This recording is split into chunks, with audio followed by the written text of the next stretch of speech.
Network Entertainment.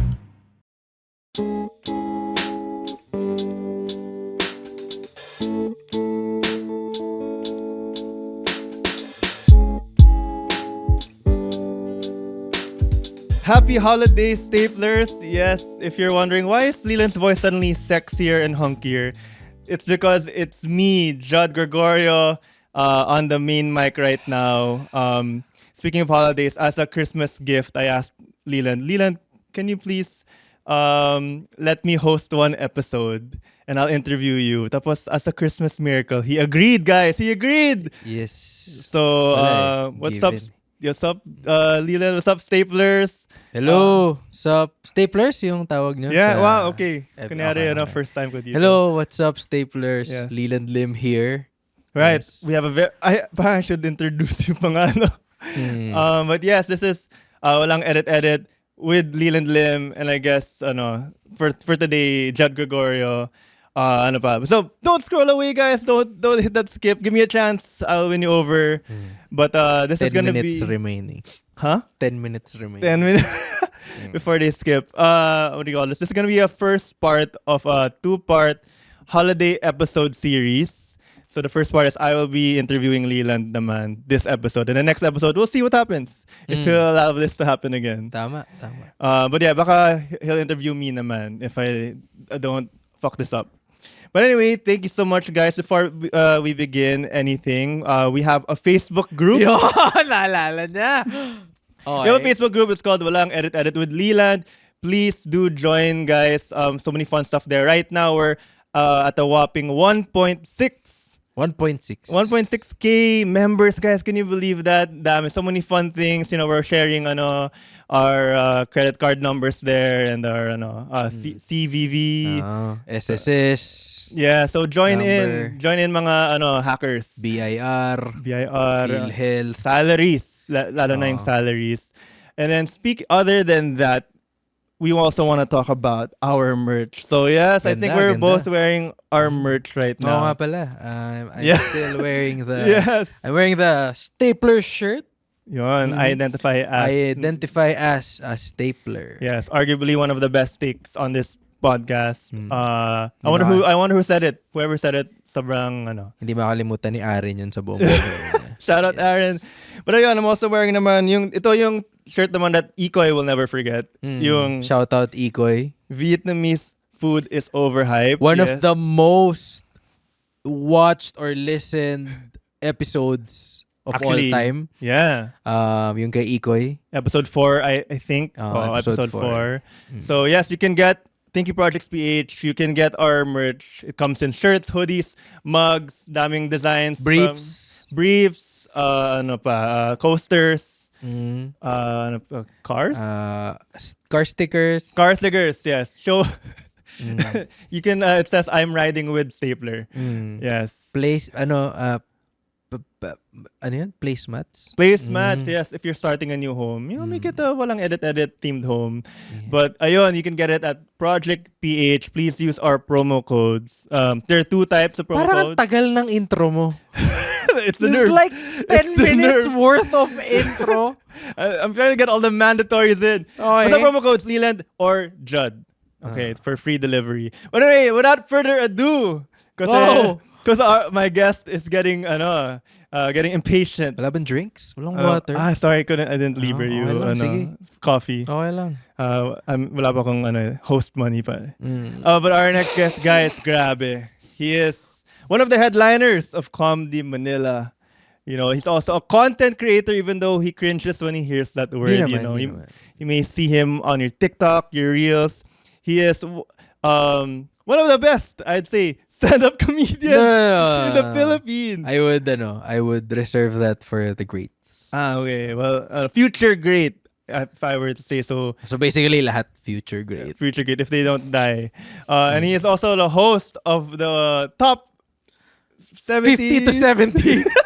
Top 50 to 70. podcast on Spotify in the Philippines. Walang edit with Leland Lim. Please welcome the one and only, my boss, Leland Lim, everybody. Hello! Yes! Let's go! Merry Christmas, staplers. Pasensya na kung wala namin to gawin.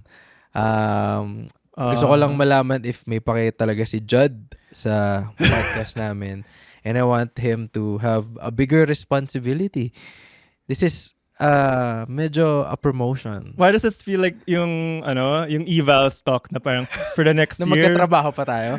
Parang yung for the next year, I want to expose you to So, more responsibility. Ganun. Yeah, ito yung mga kailangan mong goals na ma-hit if you want to get that promotion. Tawag dito, kailangan mong mag-post more at least once. May KPIs. Ito yung KPIs mo. Kailangan mag-post ng content one a day. And like a true evals, I will say yes today, pero I'll never do any of these things. Parang, yes, boss. Okay, I'll do it. I'll do it. And then I'll next sign week, the form. Ganun. Oh, it's been 7 days. Sorry. So sorry. I'll try harder. But speaking of that, yeah, for those of you who don't know, baka some people don't know, lalo na yung new staplers. Leland and I used to work together, actually. He was creative director he was in advertising for many years, and he was a creative director towards the end. And he rescued me from my banking hell. I was in banking and I was like, Leland, I really want to try advertising. Do you think I have a shot? And he believed in me, guys. And he helped me get a job under him. Like, dinoktor ko yung application niya talaga. He wrote my creative application. No, hindi yan totoo. Kasi sobrang konyo yung voice ko. Parang only I can pull it off. But yeah, so we were, he was my boss and he came from advertising lang. So yeah, I want to ask Leland, I guess my first question as host, how's it been? What the fuck? How's your week? Gusto ko yung sobrang long-winded. ang haba ng setup tapos yung main question. How you been, man? Like, no, fine. About advertising. Oh, sige. Hindi, okay lang. I'll answer that. Okay, fine. How's you been? How's life? Nag-quit ako ng advertising. Very therapeutic pala to pag ako na yung nag-share, no? Quit ako ng advertising nung January.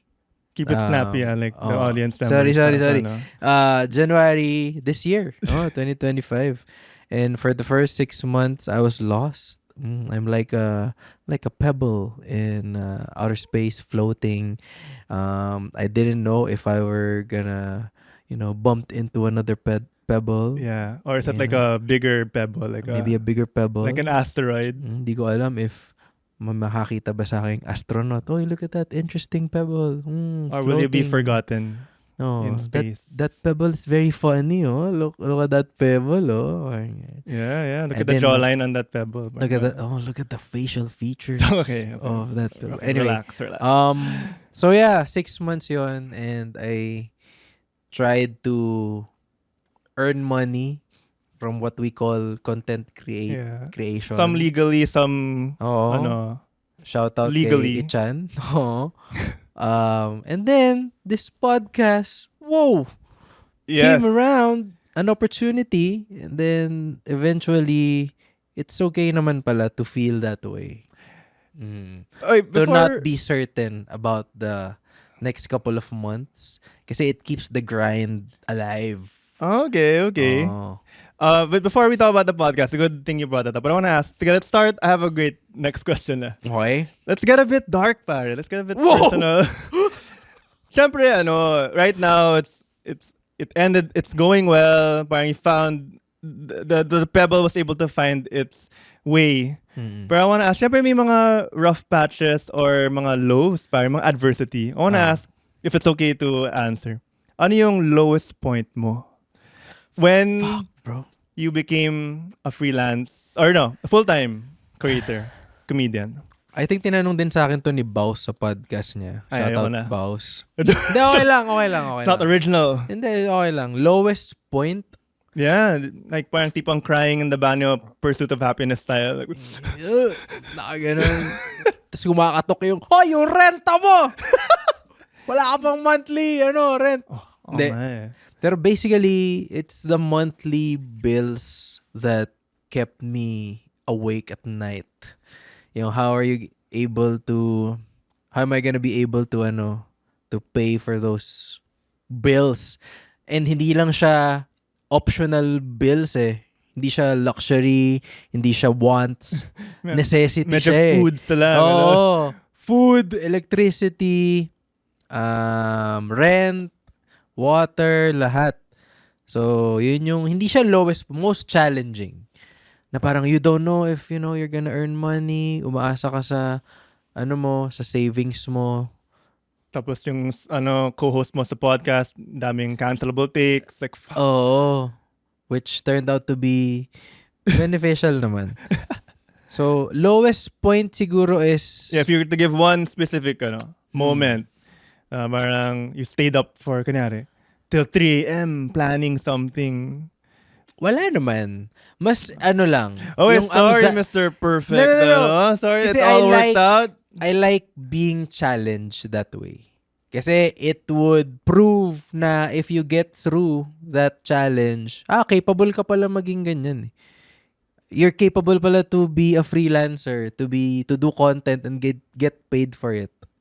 'Di ba? So if malagpasan mo 'yon, it's a validation. It's not just rewarding, it's validating. Shit, man. Okay. Medyo born naman pala ako eh, like born this way. Built for it. Oh, man, maybe not born that way, pero built for it. I'm built different. Yeah. So parang too much chin. Okay, too much chin. Sorry. So yun.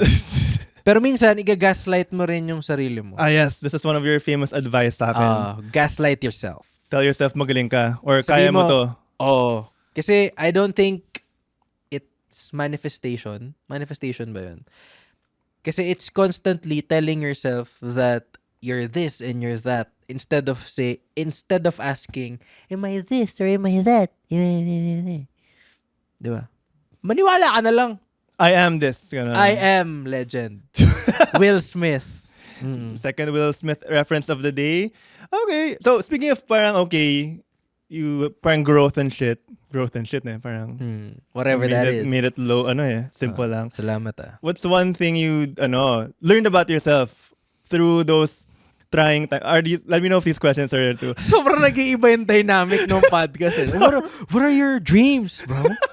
These are the things I really want to learn. Sige, fine. What keeps you up at night? So after this, I'll ask a quirky question. But sige, so you discovered kaya mo to, blah, blah, blah.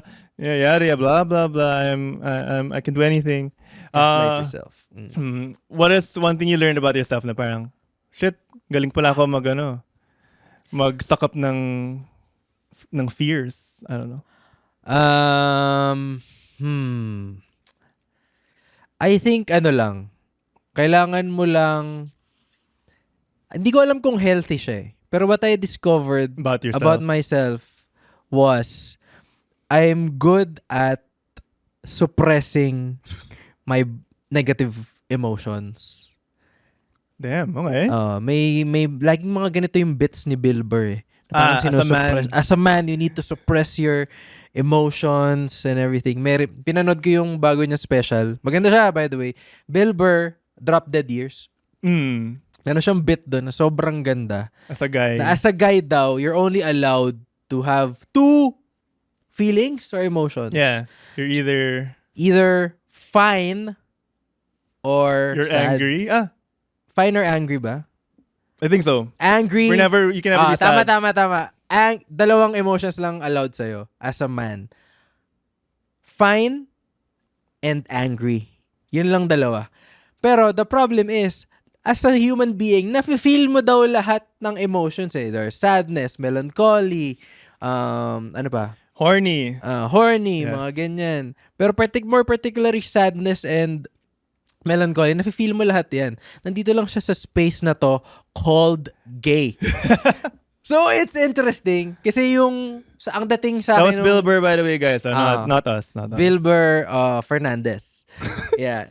Anyway, so, kumbaga, ang sinasabi niya is, bakit hindi natin, ito ang dating sa akin, interpretation ko to hindi allowed yung man ma-feel all of those things because it's called gay. Parang it's very, You're in a made fun of. derogatory way. Yeah. Na parang, bakit ka nasasad? Bakit ka, alam mo yun, bakit ka nafe-feel anxious? Bakit ka worried? Bakit ayaw mo i-admit na yun yung nafe-feel mo? Kasi, takot ka, bumaba yung pagiging masculine mo as a Yeah. guy.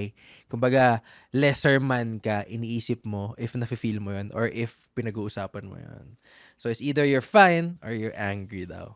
It's a good bit. It's a good bit. Parang he talks about when he says he's fine, people ask multiple times, "Are you sure? Are you sure? Are you you're sure? Yeah, I said I was fine. And they Naging become- angry daw from fine. So, parang ganun yung punchline. fine?" All right. So, bakit ko sinasabi yun? Sinasabi ko yun kasi,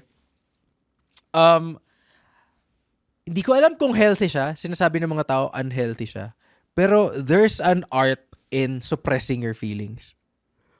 It's an art eh. Kunyari may Compartmentalizing. Compartmentalizing. Yeah, I suck at that. I suck at Ah. that, dude. Like, if I'm working and something bad happens to me personally, parang I'll lose 30 minutes just being sad, anxious, scared. Angry. Even when I tell myself, no, snap out of it, worry about it later. I can't. So, It takes experience and trauma. mental toughness and trauma. Hindi ko alam kasi hindi ko alam kung may trauma or wala.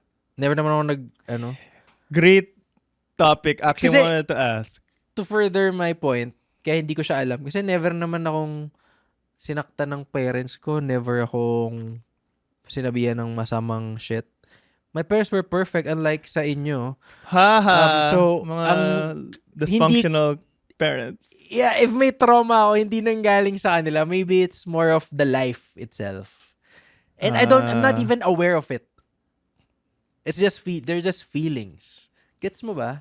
Yeah, just remember when you're young, parang you don't even know why you're feeling this way. Oo. Is it because of Yeah. of some economic reason or Yeah. the weather? You're just feeling that way. Oo. So parang I've learned to compartmentalize those emotions. Kunyari, heat of the moment. You feel sadness, Yeah. but you have other things to do. I'll be sad after I do the things I need to do. So, lagay ko muna dyan yung sadness. Babalikan kita later. Were you always like this as a kid? Kasi even now as an adult, that's hard for me. I don't know if ganito na ako before, pero ngayon ko lang na-discover. Ngayon ko lang napag-isipan na I do that nga a lot of time. I think that's a great skill. If not one of the top skills you need to be successful. Pero they say na hindi siya healthy. It's Why? Why It's would not how you should deal with your emotions. You should learn to express it, feel it. Just like with grieving, Mm-hmm. sabi nila, if hindi ka daw nag-grieve, namatayan ka, hindi ka nag-grieve kasi sinopress mo, it's gonna be worse when eventually. So you need to grieve immediately para malabas mo na agad. Para outlet. Diba? Pero you say you compartmentalize. Does that mean, kunwari you say later na lang to, but when you get to that later, that's when you feel it? Yeah. I think that's healthy. Like I saw a tip before na, okay, if you can't feel it now, like you're in the middle of a report or a presentation, you have to feel it, pero schedule it. Parang Schedule after it. work. Yeah. I think mali yung never doing it. Like if you never Yeah. feel it. Kailangan, you need to deal with it eventually. Yes. Or sooner than Or- later. Kasi, kunyari, ang emotion lang na hindi ko kayang i-compartmentalize ay anger. Okay. Kasi It's like your it's- weakness or something. Oh, sadness kaya, whatever. Happiness nga kaya ko i-contain eh. I'll feel the joy after I finish these things. Kunyari, we need to celebrate. We did something good. Sige, celebrate na lang later. Gawin muna natin to. Pero when you're angry, yun yung parang, kailangan ko na ilabas ngayon. Kasi yung heat sa loob, kailangan You can mong, feel it. Oo eh. Kailangan mong ilabas yung steam. 'Di ba? So, yun yung kailangan kong aralin pa. Okay. Na okay, how can I contain myself now and be angry later or think about Or it maybe, later? yeah. Or, Oo. yeah. Maybe I don't have to be angry. Or no, you need to feel it, but not express it in a bad way. Oo. Parang konting shouting in the banyo lang, gano'n. Oo. Fuck niya, so... You point in the mirror. You fuck. Ina, walang panukli yung tindera. Pero- Nagbenta ka pa.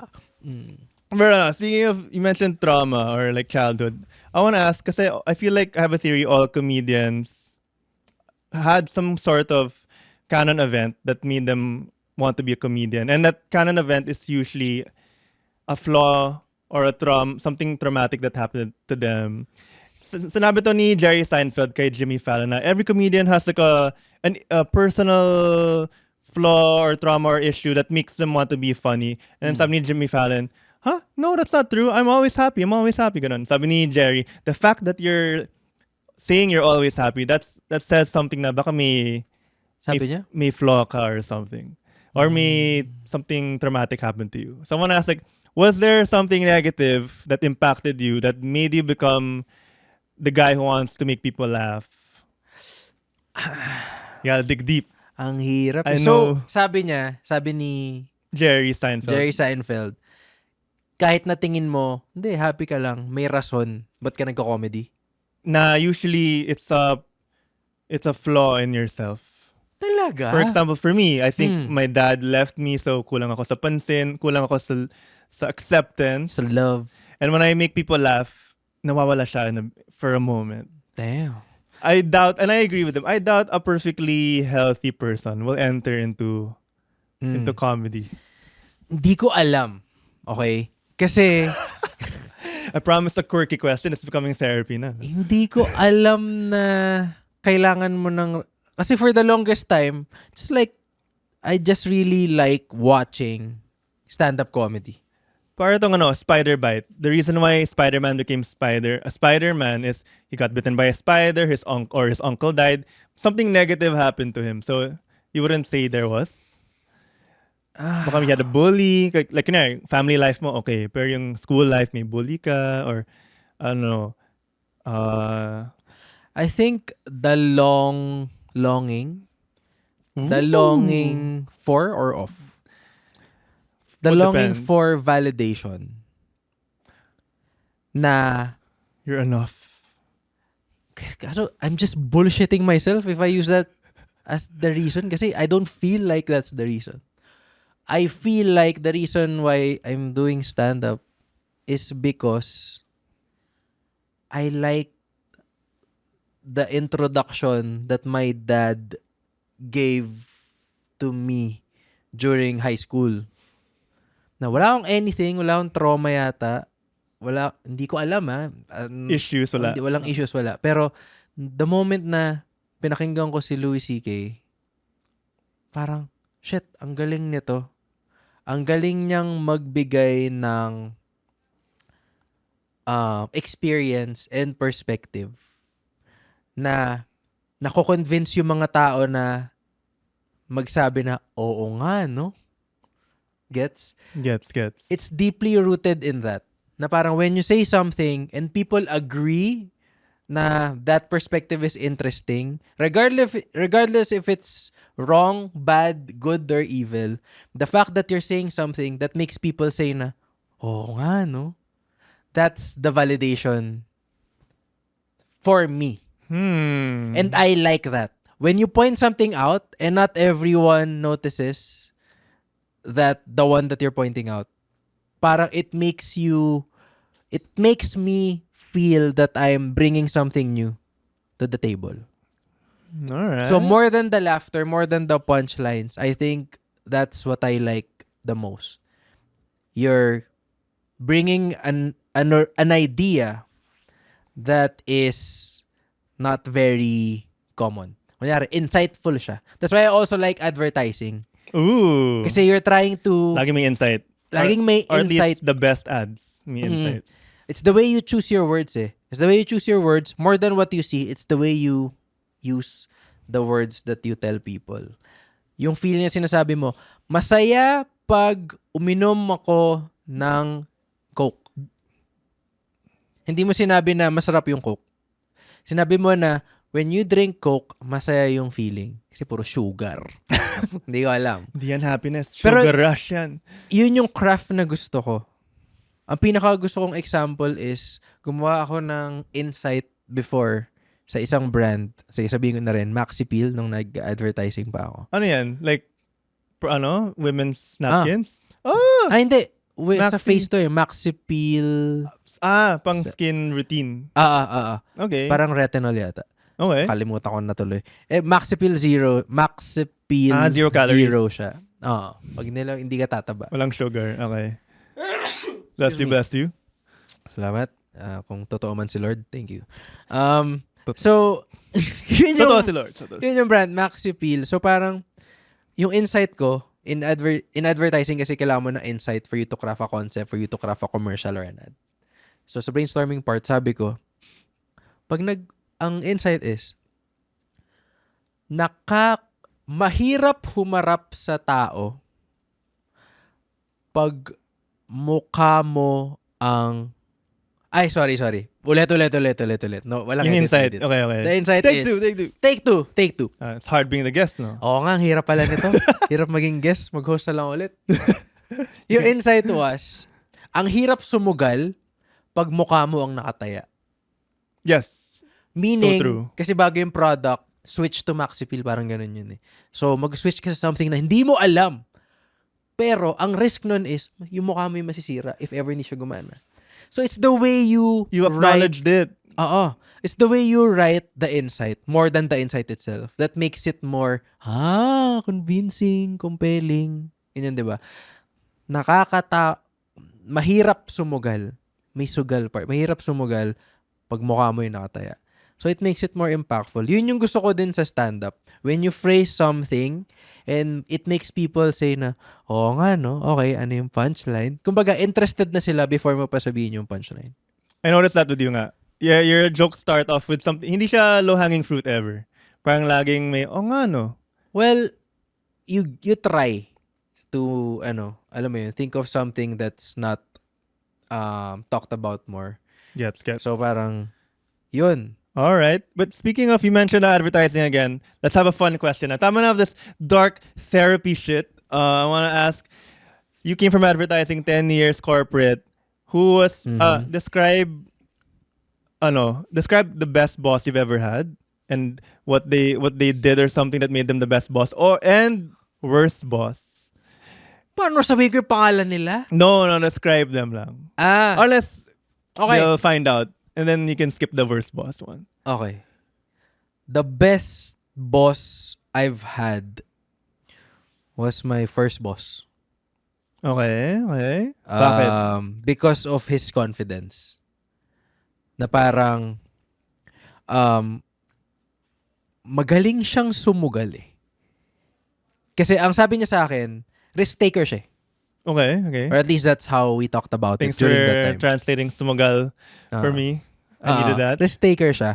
Na parang one night sa office, OT, advertising overtime. Ganyan. Sa labas kami ng office.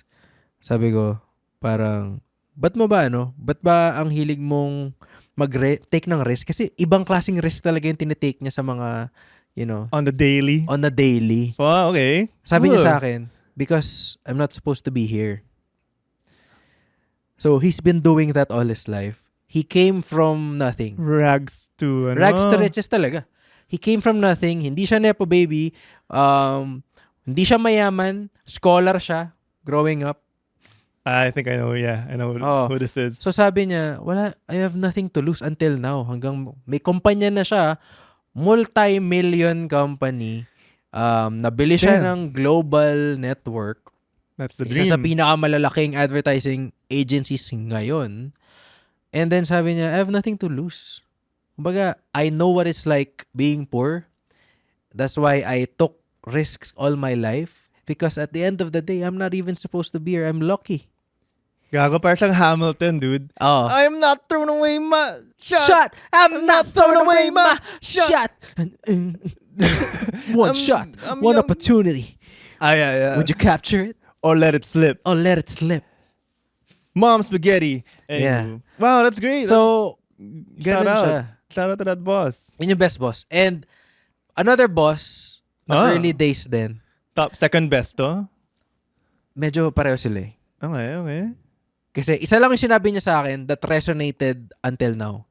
More than a decade na to. Sabi ko kasi, wala akong maisip na maganda. Wala akong maisip na magandang idea for a commercial. Wala akong maisip na magandang insight. Sobrang basur, sobrang tayo ng mga nagagawa ko. Sabi niya, kasi iniisip mo, tayo yung ginagawa mo. Huwag mo isipin yun. I believe that.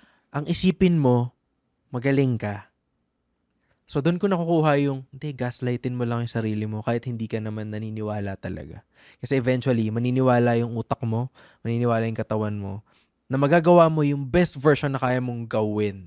Whatever that is. So, sabi niya, isipin mo lang magaling ka, may lilitaw dyan. So, instead of thinking na puro tayo yung ginagawa mo, isipin mo, hindi, magaling ako eh. So, kailangan magaling din yung maganda rin yung magawa ko. Eventually, magmamanifest siya sa ginagawa mo. Hindi ka magiging mayabang Hindi mo sasabihin sa mga tao na, hoy, magaling ako, papakyo kayo, pangit yan, tayan, ito maganda. Hindi siya ganun. Watch this. Hindi ka mag-usher na, tinan mo to. Ang kailangan mo lang, isipin mo lang, privately. Hindi, kailangan may maisip ako maganda kasi magaling. Kasi, yeah, I'm the GOAT. So, kinuha ko yun all my life. And more chances na, mas may chances na may magawa kang maganda if you believe that magaling ka talaga. Versus thinking negatively. No, fuck. But I don't want to discredit naman people who do that. I know a lot of people who think na if pangit, iniisip nila pangit lagi yung ginagawa nila kasi they revise and revise and revise until they get the best version of what they're doing. So if that works for you, go. Pero what works for me is the confidence I need to do it. But how do you avoid slipping into that, that slope na delusional ka na, wala kang self-awareness, parang you won't think it can be improved pa? Delusional ka na? Well, never ko naman naisip yun eh. Kasi self-aware ka rin if something needs work pa. Yes. Kumbaga, kailangan mo lang ng extra push to believe na may maganda kang magagawa. And then when the outcome is there already, babalik ka sa square one. Na, is this really good? Hindi. Magaling ako. So, kaya ko pang gumawa ng mas maganda dyan. So, it's a cycle of parang, mas maganda pa, mas gandaan pa natin kasi magaling ako, blah, blah, blah, blah. Sa utak mo lang dapat to nangyayari. Hindi dapat to lumabas. You don't tweet it ba or you don't put it on X na today, like, I'm the best. Magaling ako. It works if you're a creative. I-gaslight mo lang sarili mo, alam mo naman na hindi.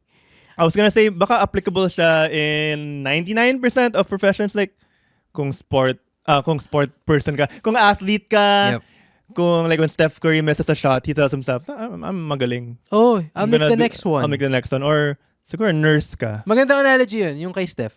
Kasi sa lahat ng tinira niya, ang iniisip niya, papasok siya eh. Kasi hindi mo naman siya ititira if tingin mo hindi siya papasok eh. So parang doesn't get phased. Parang channel mo lang sa ginagawa mo. I hate saying things about, basketball? Self-confidence. Kasi I have nothing to back it up yet.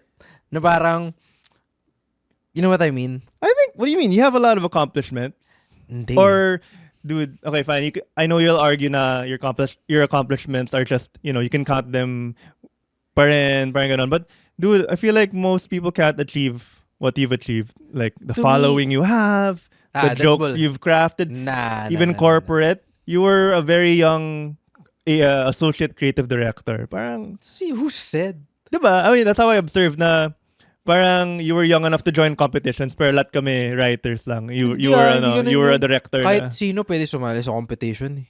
Pero this humbleness. No, it's not humbleness. Maybe there's something from there. Medyo kadiri pag-usapan to.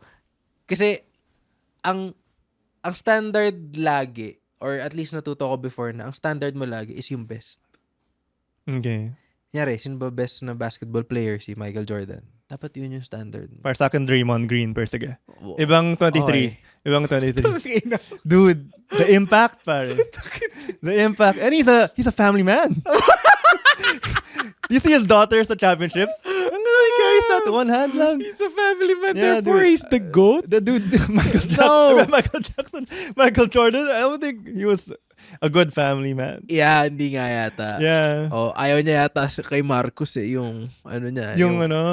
Kasi nag-basketball yata si Marcus Jordan tapos wala yata siyang pake or something. Hindi ko alam pa. Backup na lang. Diba he started to date yung ex ni Scottie Pippen? Yung ex-wife. Yung anak niya. Yung anak ni Michael, dated yung ex-wife ni Scottie. Grabe, no? Yeah, real ass dude. Tapos si MJ parang nag-gaan na lang. Si cigar lang. That's right, bitch. Siya. I took that personally. Yeah, I took that personal. Anyway, where were we? Yun nga. Confidence? I hate Humility? talking about, the achieve. Kasi dapat, Who's the best? oo. Parang that's what matters eh. Best stand-up ngayon, you can never go wrong with the 4. The 4 of Diba? Comedy Manila Headliners, 4. akala ko sila globally, like Louis C.K. ba? Syempre, yun yung global. Pero local, alam mo yun, kailangan alam mo yung standard. Kasi if you think na, ako, ganyan. Hindi. Numbers and, numbers speak for themselves eh. So, best stand-up comedian, everyone saying na Dave Chappelle. So, that should be your standard. Na parang, you can't count your achievements, blah, blah, blah, blah, kung hindi mo pa na re-reach yun. That's how I think.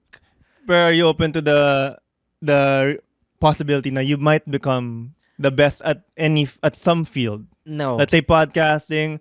Open? Lahat. Siyempre, open ka dapat sa opportunities. I mean, open to the possibility na what if you become the best? Will you claim it na? Kunwari, number 1 ka sa podcasting, 10 years running, parang ganon. And then you get, highly paid podcast ka. If walang debate na ikaw yung best, you'll accept it. Oo. Pero if... Kupa lang po siya. Hindi. Kung kunyari, yabang. si MJ, si Michael Jordan. He'll say it, no? Ay, sorry. Si Kobe, tinanong siya, parang, don't you want to be the best player of all time? Tapos sabi niya parang, I want to be the best I can be. Kasi sabi niya, ayaw si niyang Kobe pumasok sa isang competition of being the best player of all time if hindi siya definite. If nagde-debate pa rin yung mga tao kung sino yung best, ibig sabihin, yung competition for the best player of all time ay indefinite. Never siya magiging unanimous. Kasi subjective. May debate eh. Yeah. Dapat walang argument. Walang argument. That's a term na arguably the best. Oo. If merong arguably, then bakit ka papasok sa ganyang conversation if hindi mo kaya maging number 1 unanimously? Alright, cool. So, yeah. Kunyari ngayon, Cool Pals Best Comedy Podcast. For sure. Walang debate. 'Di ba? So, if kaya mo pasukin yung ganong klaseng competition, therefore, okay siya. Kumbaga, achievable siya. So, yun yung mga... That's why I don't parang, basta, yun na yun. Alright. Speaking of numbers and charts and lists, we're now... Sobrang pangit ng segue na yun. Dude, I think it's pretty fly. Okay. We are moving on. Ang formal, no? We are moving on. I passed the floor, parang presentation. But anyway, it's time for our very first segment for this Next slide, please. episode. It's time for Who's on Your List? Who's on your list? Wala tayong co-host eh. No? Masaya ka sa kawawa ginawa yung, I got a lot of pleasure there. All right. Leolon, Raylan. It's Lilon. Speaking of that, I thought of it just now. Top 3. Diba, you always get those nicknames from fans. This is for the staplers though. So the staplers, sometimes they call you other names online. They comment and stuff. Top 3 misspellings or mispronunciations or whatever, or fake names you've ever been given. Top 1, Leyland. L-A-Y. L-A-L-E-I. Sobrang dami. Like, nandun na nga yung name mo. Nasa joke ko to eh. Like, nandyan na yung name mo. Hindi mo pa makopya yung letters. Labo, no? So, L-E-I-L-A-N-D. Leyland. Hey, Leyland, watch your show. Nice set. Hey, thank you. Pero please, parang, ayusin niyo yung pangalan. Yun lang. Thank you. I have a theory why they spell it that way. Kasi may parang name na Leilani eh. Yung tita ko, Leilani. So, kasalanan ko yun. Because... You have to understand them. Na Leilani. Yan yung nauna eh. Mas common. Yeah, you're just a guest. So, imi-misspell na yung name ko because there's Leilani. Fuck you. Yeah. For example, ako si Judd. Pero nauna si Jude. Gets. Yeah, now I get it. I just thought of that just now. Pero, shit. It works. Tayo yung minority sa names. Oh, it's our parents' fault for trying something new. First, sige, next. Leyland. Pangalawa, Lilon. Lilon. Lelon. Parang lemon. John Lelon. I see that a lot. Why do you like that one? Ito ba yung mga gusto ko or worse? Top 3. Basta top 3, whatever. Yeah. Top 2 siya kasi ang layo eh. It's not even... First 3 letters? Okay naman. First 3 letters. Lan. Feeling ko kasi niloloko lang nila eh. Yeah. Pero it's what stood out. Do you regret using Leland as your comedian name? Or if you given a choice, would you change it? No, fuck no. Okay, bakit? Siyempre, given name ko yun eh. Or you could choose something else? If there's something na kailangan mo magkaroon ng pride, medyo pangalan mo dapat eh. Wow. Or at least, I don't know, di ko alam sa inyo. So yun, ito yung pinaka-best. May kwento ako Feel ko pagdating sobrang sa layo pangalan. So big fan yung pamilya ko ni Manny Pacquiao. Okay. May isang instance na yung tatay ko, parang si Manny, may pinuntahan yata siyang event sa company, tapos nandun si Manny Pacquiao. And then, may signing for autograph. Bumili siya ng picture ni Manny Pacquiao, 2.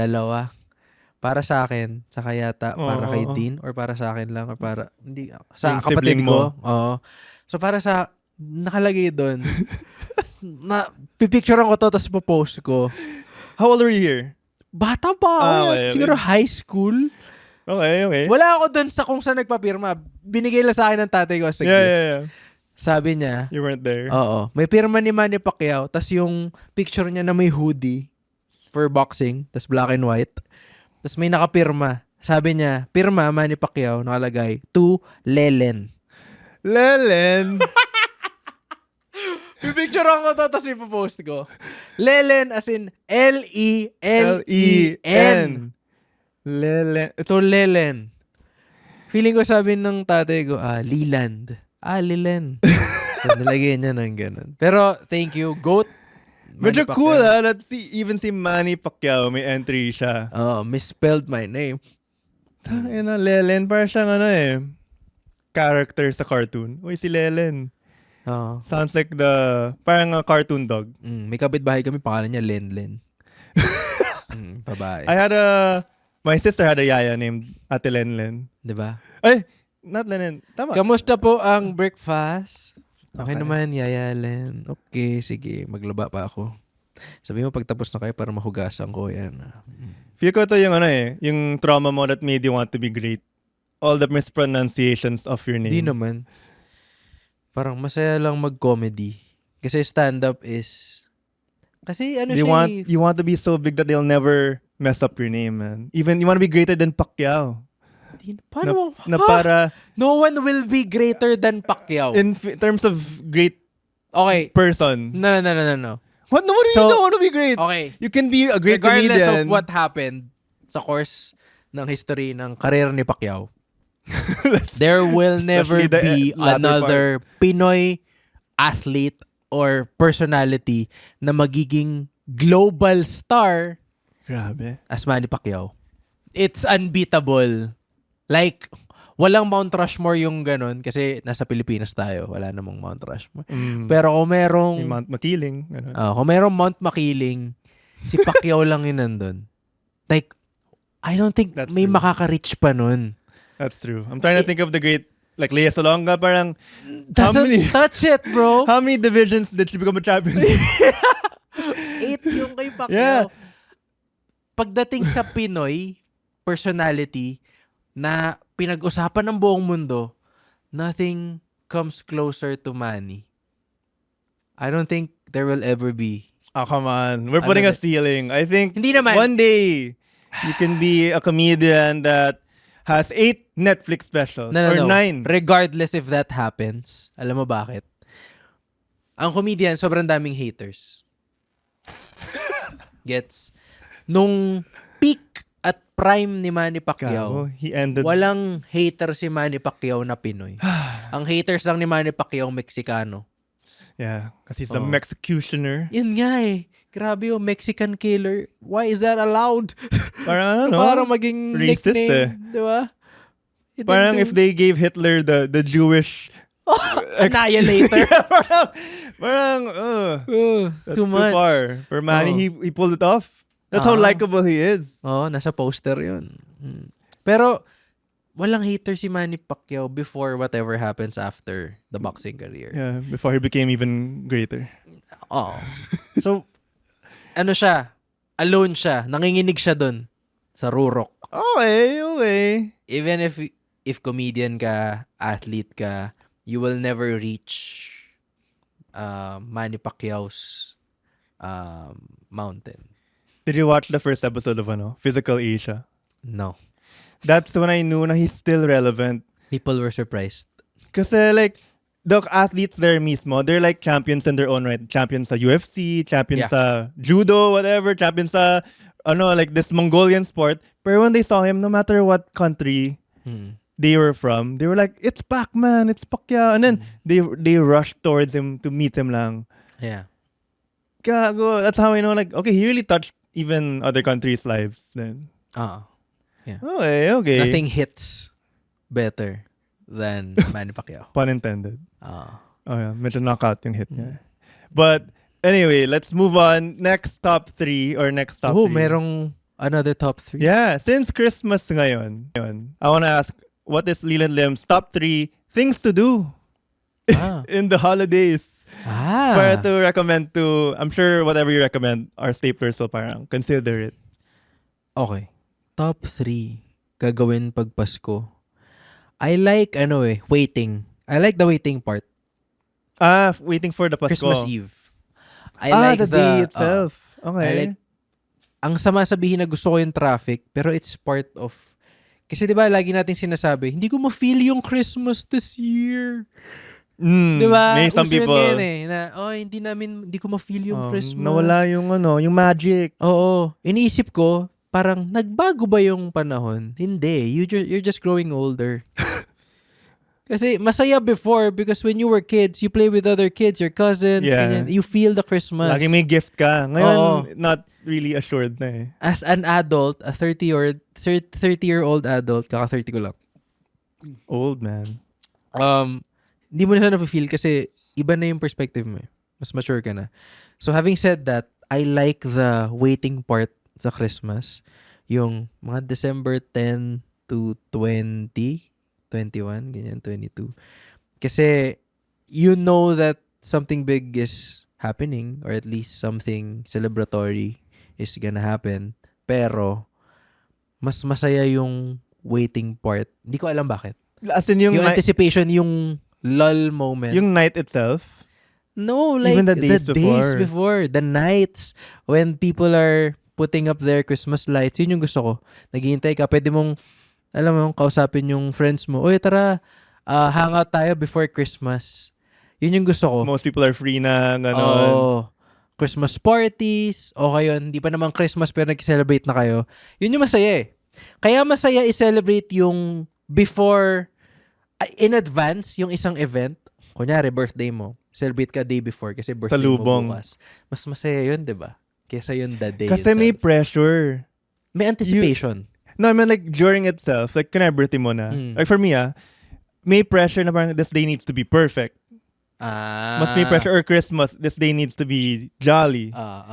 Parang there's so much stiffness. Mas mababa yung pressure.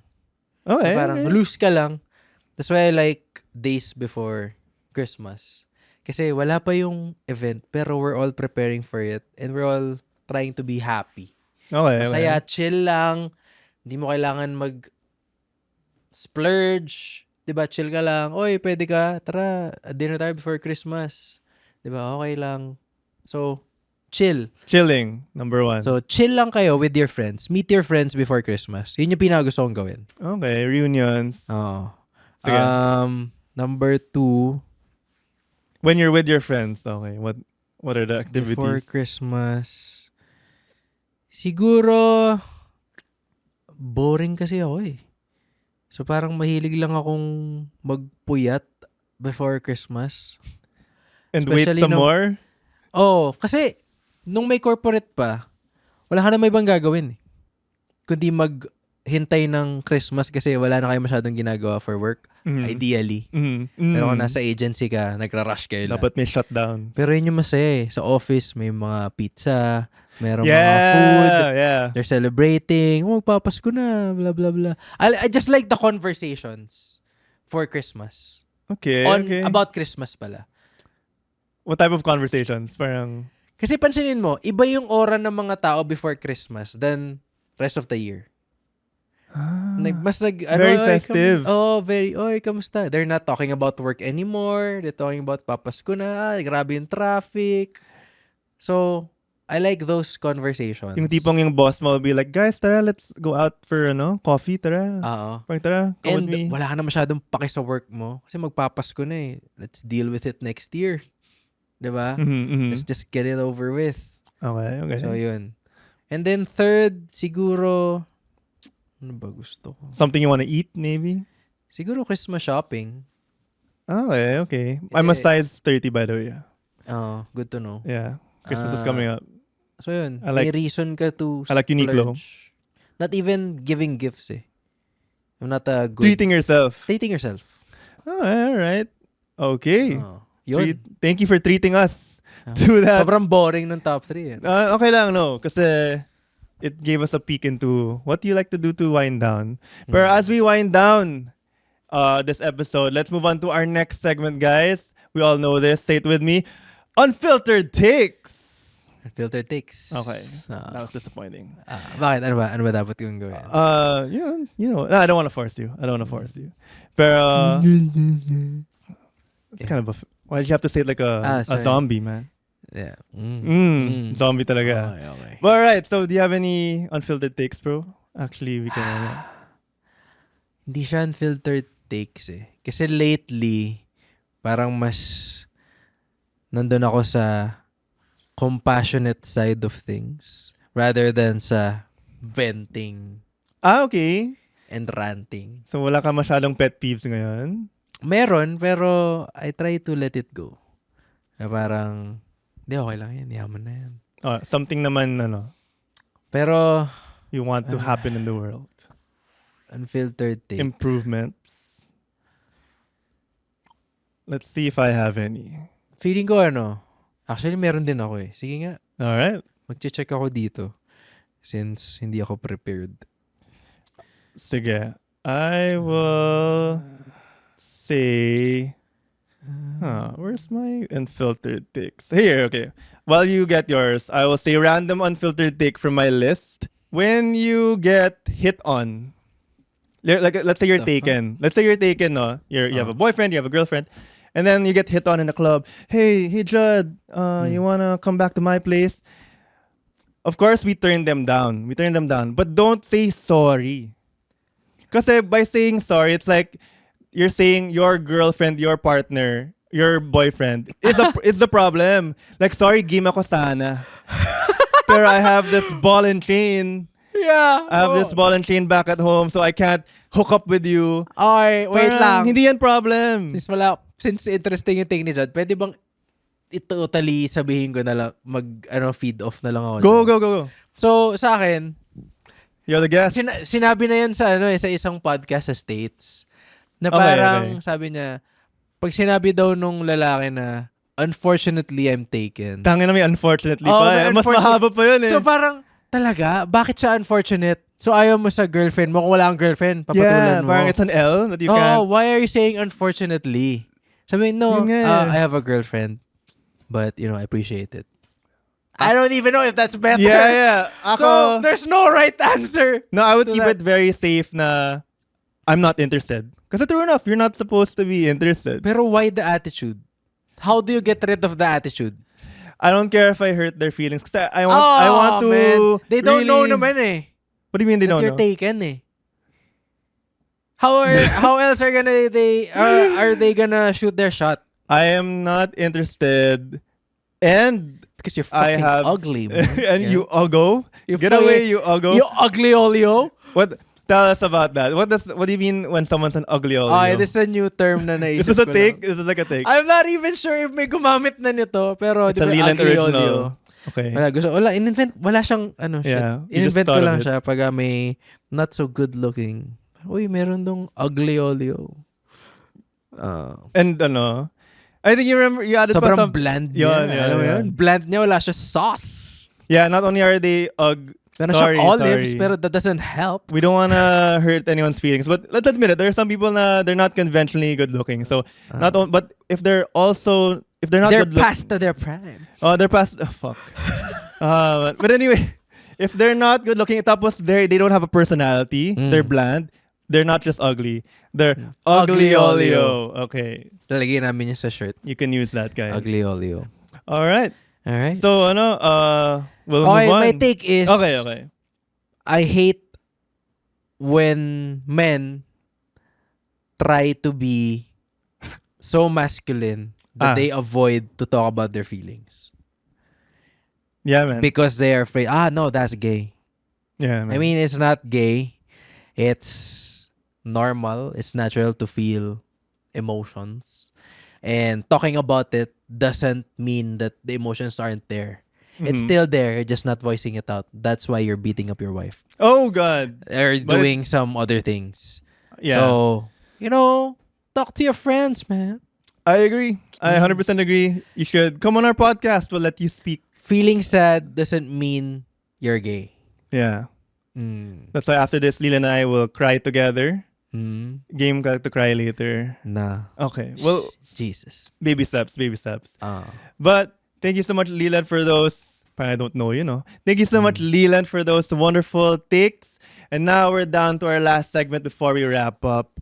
It's none Bilisan other mo kasi, minamadali na tayo. Okay, it's none other than the walang edit question. Walang edit question. Thank you, Gab. He's laughing kasi we made it. 5 minutes na lang. All right, may walang edit question. Since I felt like bitin ako sa who's on your list, I will ask, The fuck? since a lot of comedians look up to you, you're now in that stage of your career na. I hate talking about that. You've Parang- made it. You Kasi made it. I really think na, okay, when I have these people, the greats, Uh-huh. and I'm not there yet, I don't think I'm allowed, as much as I appreciate it, parang it's hard to take that compliment.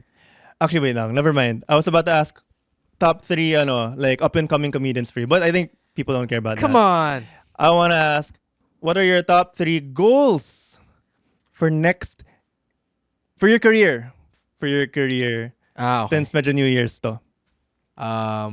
Expose my content to more people. Yun lang. That's just one. Okay. Top 3. Perform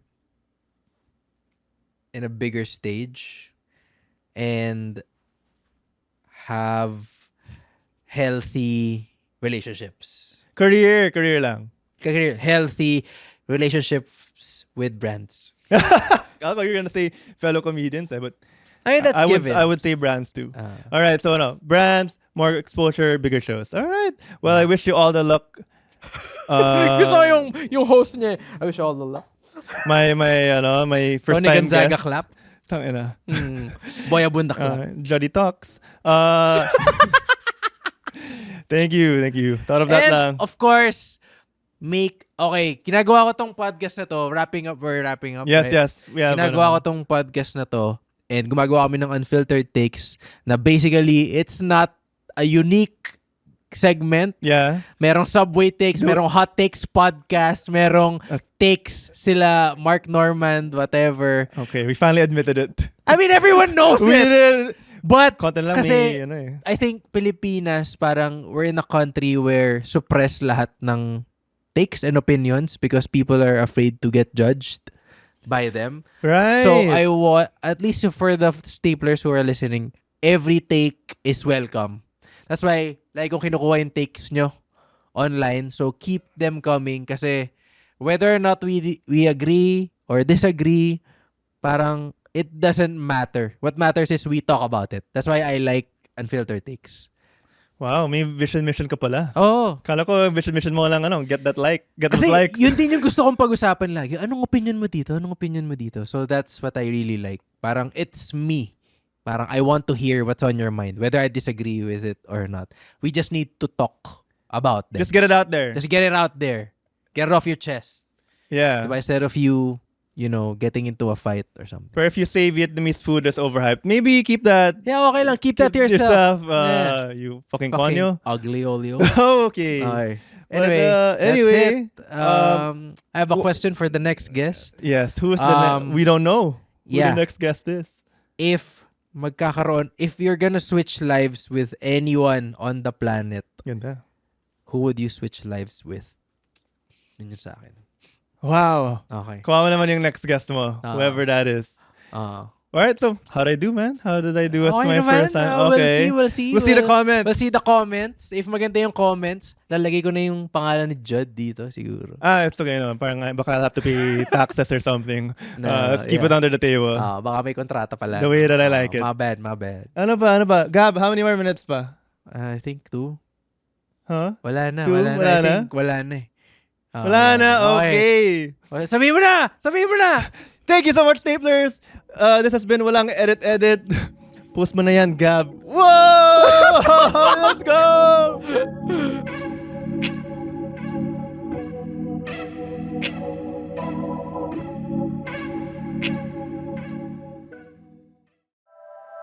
The opinions of podcast creators, hosts, and guests are not necessarily reflective of the official stance of the Pod Network Entertainment, its hosts, or other network programs. The content created by the people behind the podcast is personal and not meant to harm any religion, ethnicity, group, organization, company, or individual.